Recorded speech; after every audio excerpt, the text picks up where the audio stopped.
Very excited to talk to our next guest. This man, one of the biggest stars in boxing. He's on part of a huge doubleheader coming up on Amazon Prime pay-per-view. The monster, David Benavidez, is going to be taking on Alexander Gvozdyk this week as a co-headliner with Gervonta Davis, who's taking on the Ghost, Frank Martin. David, thanks for the time again, man. Really appreciate it. Oh yeah, thank you for having me on, bro. I really appreciate it as well. I want to ask you this, man. All right, I saw you. You're flying from Miami over to Vegas. As a new adopted South Floridian, how into the Florida Panthers Stanley Cup final are we into now? Have you adopted the teams yet? Are we getting to that kind of loyalty? The loyalty is there, but I haven't adopted the teams yet. I just went there, did my training camp, but when I get back, I'll get more in tune with all the sports and all that. We will get you. We will get you fully. We'll bring you to the studio one day. We'll bring you up to speed on everybody. Has David Benavidez ever thought how good a fighter I could be on skates? Because the fight game in hockey is pretty strong, and I wonder how the monster would fare if they had to put you on ice. To be honest with you, I don't do good on ice. I don't do good on rollerblades. So moving around it kind of be hard, but the fighting part, I got that done. Absolutely, you do, man. So, Gvozdyk, what do you make of him and your lead up to this? This big opponent. You're going up a weight class. He's been at the top of this weight class. What do you want to prove against him? Like, what are the things that worry you about him as an opponent? To be honest with you, nothing worries me about him. I'm just more prepared for all the stuff that he could do. I'm prepared for his strengths. I'm prepared for his weaknesses. I actually sparred him when I was 21, and that went great. We had a great sparring session. I beat him up pretty good. But, I'm not taking nothing from that sparring session. I'm thinking that this is the best Alexander Gvozdyk that is possibly going to be in front of me. And having that thought in my head, I prepared very well for this camp. I trained about 4 months. I didn't leave no stone unturned, and I'm 100% ready to go. And I'm ready to go. I want to steal the show this Saturday night, so I'm going out there. I'm looking for the knockout. I'm curious about it because you mentioned you don't put too much stock into it, but that feels like it gets brought up a lot when fights are brought up and you guys are in the big limelight. But a lot of you guys have sparred before, whether it be Gervonta, Devin Haney, whatever. Do you feel like that those are just mental games in the lead up of a fight, or do you ever take anything from, I still know something back from then, even if it was from years ago? No, I'll definitely still take something because most of these fighters, they don't really change up their style too much. And I had my way with them the whole sparring session. But I do know his strengths. And like I said, I do know his weaknesses as well. So I kind of know, just going from the sparring session, I kind of, put a game plan together just off of that. And, I watched his fights too. I watched a lot of film of him. So I definitely have a good game plan put. So he's definitely going to do some things that he did back then. He might do some things. He might do some new things. So, but whatever he brings to the table, I'm going to be 100% ready for. What's been the biggest difference for you in this camp now that you don't have to get down to 168? Like diet, endurance, strength, like how do you feel just physically? So I feel great. The training camp was tremendous. It's just the only difference is that I don't got to lose 7 extra pounds. So that's that's a big plus for me, and I'm very happy about that. What do you think is do you feel like is endurance going to be the biggest thing? Is it going to be your strength? What do you think is going to be the biggest payoff of that? So I think just because I don't have to lose the 7 extra pounds, I think it's going to give me more endurance, more speed, and more power as well. I mean, I felt great at 168, but I just feel like 175 is more the natural weight class for me. So I feel like I don't need to be honest with you. I feel like this is going to be the best fight of my career so far, the best knockout victory in my career so far. Only because I'm coming up in weight, and I'm gonna feel strong. I feel extremely fast, extremely strong. So I can't wait to put that to the test on Saturday. Yeah, because I'm thinking about that. Like you with more endurance seems even scarier because you already have like you're always like it feels like you let guys wear each other out and then you're just buzzsawing, and by the time it's getting to like 7, they're done because you've starting to wear them down. I can't even imagine what a more endurenced David Benavidez could be like. It's gonna be a scary monster, scary sight.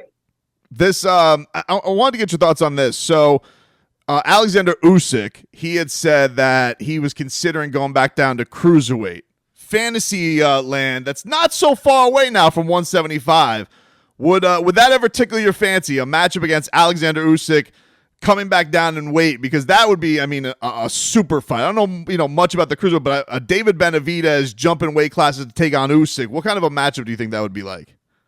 To be honest with you, I'm going to be 100% honest with you. I would love to fight Alexander Usyk in the future, but I'm just being true with myself. I have to go beat everybody from 175 to 200 to prepare myself for Usyk.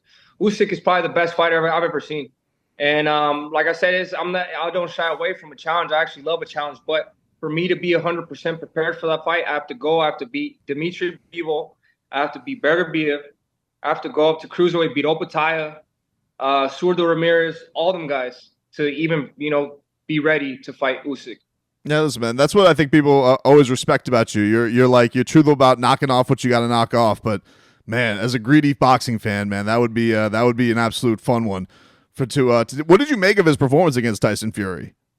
I think it was a classic Usyk performance, man. This guy he puts his heart on the line, and then he does. It's like art watching him fight. Honestly, he just has the angles down. Everything he does is amazing, and but hats off to Tyson Fury. Tyson Fury gave him a hell of a fight too, and it was a close fight. But like I said, Alexander Usyk, he fights with his heart, and he goes and gets the victory. Now, another guy who's an artist is Roy Jones Jr. I saw that you had him down by the Miami gym. I don't know if you've gotten to work with him in the past or whatnot, but that must have been pretty cool if you haven't. Like, what was that experience like? Yeah, that was basically an experience I cherish for the rest of my life. I remember watching Roy Jones when I was 3 years old, and even till now, I still watch him. Even when I'm 27 years old, I never stopped watching Roy Jones for motivation, and just having him there, and then him just being super cool and super humble and really teaching and really loving. It was just an experience and a memory I'm going to cherish for the rest of my life. And, it wasn't only him that came down, we had that great experience with him. We also had Guillermo Rigondeaux.